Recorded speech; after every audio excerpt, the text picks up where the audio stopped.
Hi everyone. Today I'm back here with a Beckett return. This one is a mix of Pokemon and Magic cards. Um, it's a very small return, but the funny thing about the Beckett return is that I submitted this in December of 2022. I submitted this mid-December. It reached Beckett on the 21st, and then I just got this back today. Today is March 31st, and I did this during their I think they're doing a lot of promotion right now where they they do all these like cheap fees, supposedly fast turnaround times, and rumor has it that they're doing all of these things to not go under, because I think PSA is just, they have such a good market share. Their technology is very updated. You see exactly what's going on your PSA order page, right? Like, you know all the statuses. But Beckett, like, they were never ever transparent about their statuses, and even CGC took a huge market share away from them because Beckett used to be all Magic cards, and pretty much just like pure domination of Magic cards. I know now they're doing Flesh and Blood as well, but Beckett has less and less market share for Pokemon cards, but hardcore collectors really do value the black label for Beckett. So that kind of brings me to my return. This is a 4 card return of like a big singles pickup. I went through like someone's binder and they had a lot of cards. Like they had the Charizard V alternate art from Billion Stars. They had like a whole page of them, and I chose the best one. And this was my attempt to get a black label for the Pokemon cards. The Magic cards, I think I just wanted one card. I thought I could get like a 9.5. I'm not sure if it did get it or not because this is a blind reveal. But I mean, I just want to see how I did, and I'm just capturing this um, for YouTube, for my subscribers, to show you how, like, my thought process when I submit cards, when I get them back, and what I plan to do with my cards that I get in the submission. But yeah, that's my short rant about Beckett. BGS is still really, really good for Magic cards. 9.5s are what a lot of people want for Magic cards, but for Pokemon cards, it's like it's either a 10 or a bust. Like a BGS 10 is worth way more than a PSA 10, but a BGS 9.5 is worth a lot less. But a 10 in a black label is worth more than a CGC Perfect 10. Just because Beckett Black Label is just, the aesthetic of it looks really nice. It's kind of like if you get a black label, it's like of a card that's very high in price already. It's considered a grail card, but even like a crap common or a hollow foil Pokemon card, if it's a Charizard and it's a Beckett Black Label, it's worth a lot too. But 10s are what you want from Beckett, but it's they grade a lot harder than both PSA and CGC. Like CGC used to grade the hardest when they first came out, but now they're a little bit more lax because they have to compete with market share with PSA. So I'm sure you noticed now, but CGC has a lot more 10s coming out. But yeah, let's rip into this Beckett return.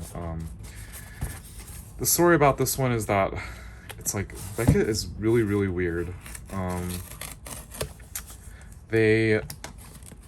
They're supposed to get back to you in what, like 60 business days, but it's took 4 months. Like 40 business days is around 2 months. It's like 20 days we exclude the weekends, right? It's like 20 days within a month. So you're supposed to get this back pretty, like, within 3 months, but it took 4 months for this submission, and it just kind of like, it's become a little bit like a joke. Like, another funny story is that Beckett, I kept wondering where my cards were, what's going on. It was just always like in received for a long time, and then it was in grading, but then after that it just took way too long. So I actually contacted them, and I was like, oh, so day one I contacted Beckett, and I was like, where are my cards? My submission, it's taking way too long for this submissions, and it's just like ridiculous, right? And then they respond to me day one. They're like, "Oh, I see that your card is your cards are gonna ship then tomorrow, which is day two." And I'm like, "So I had to contact you, and then are you doing something about it right now, or was this just a coincidence?" I actually don't think it was a coincidence, and they actually like you should private message them and see what's going on, and then they'll do something about it. Or else it might even take me another month to get my cards back. So I do think private messaging them makes a difference, and you can see that from the Beckett rep or whoever on social media, on Facebook, on Instagram. They're always like, "Oh, DM us, DM us, DM us." So this time I actually did DM them, and I got my cards back. It's really weird. Okay, but yeah, let's get into the cards. I'm gonna try not to. Let's see. I'm gonna use. Let's see.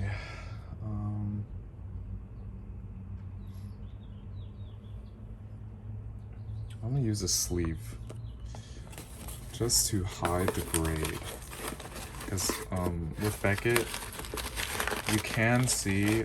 Oh, see, like, oh no, I just saw something bad. You can see what you got just by the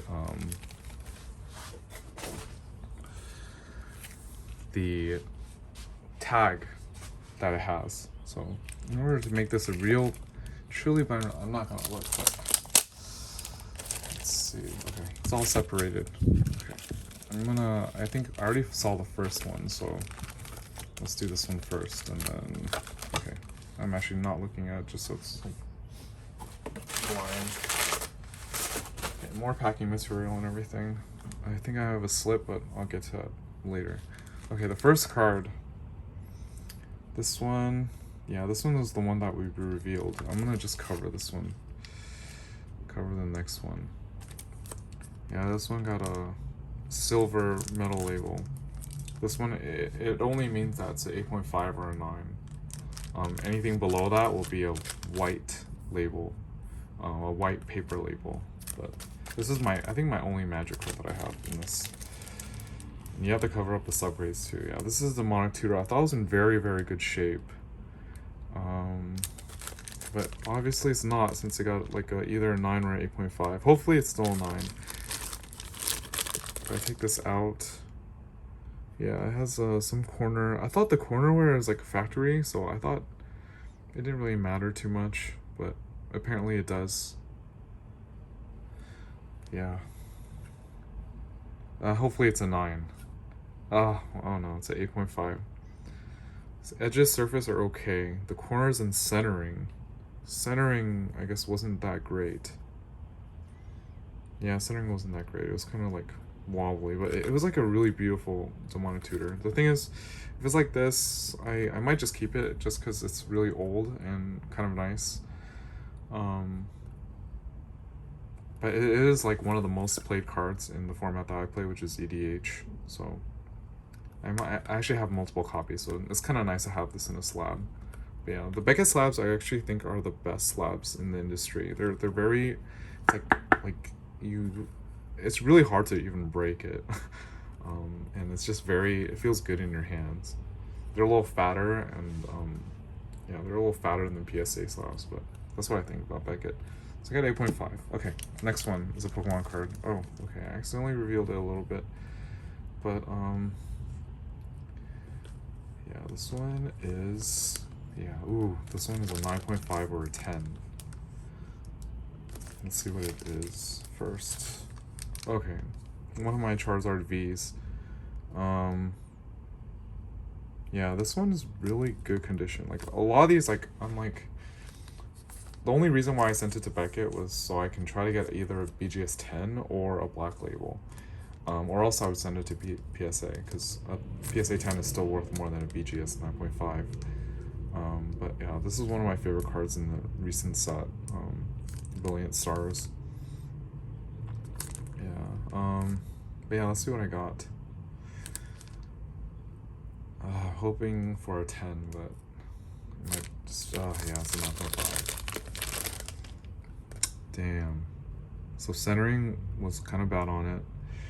Corners, edges, surface, 9.5. The thing is, like, it's impossible for you to see unless you have like a big light with a magnifier to really catch any of the details. But I thought this could have been a 10. But yeah, centering wasn't that great. A little fatter on this side. The thing about BGS and CGC that makes them a little different from PSA is that BGS and CGC really care about the centering for both the front and the back. The reason why there's so many PSA 10s is that the front centering matters way more than the back centering from PSA's point of view. So it's like sometimes you might have like really bad back but good front, you still will get a PSA 10. That's why they always say like, oh, they're handing out PSA 10s very easily. So it's a lot harder to get a 10 on centering at Beckett and CGC.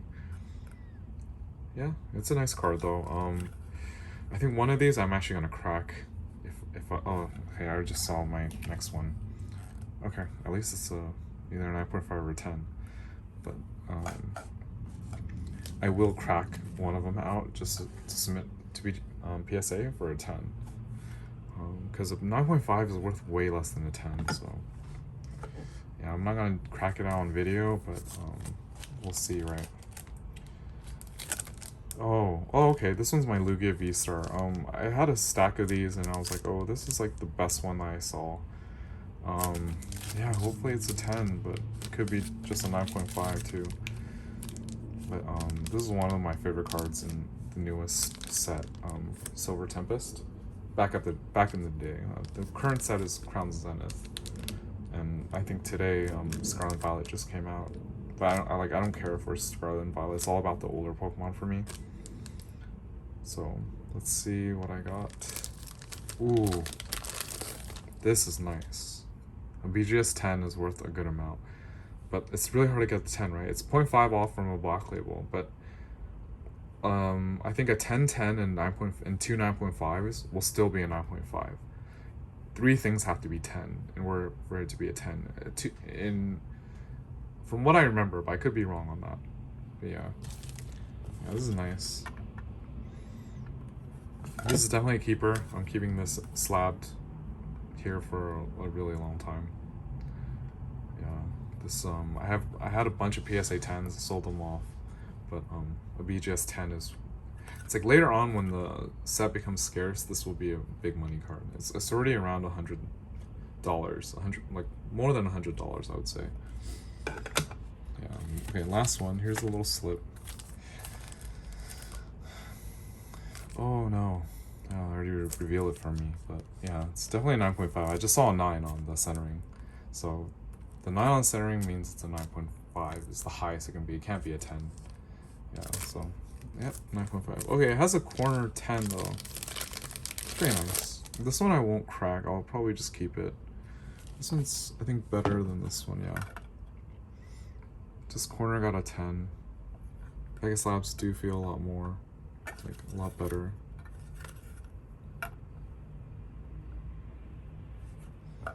Yeah, it's interesting because it's not chronological. It's 88 and the 86, but I thought I submitted them together. And this is 92, and then this is 83. Like, what went in between these, right? Like, yeah. But these are nice. I'm gonna keep these 3. I'm gonna definitely crack this one out and submit to PSA. I thought this would have been good too, but yeah, the backs aren't as center as I wanted it to be. Yeah, but Beckett doesn't like damage your cards. PSA does damage your cards sometimes. Yeah, just small return, but this is awesome. Very hard to get a 10. But yeah, this is one card that I just really like. Yep. Thank you all for watching, and I'll be back. I have another PSA return coming in soon, and the more I'm submitting out for their $15 special. So that one you should definitely take special advantage of while it's still here. But yep. See you next time. Bye.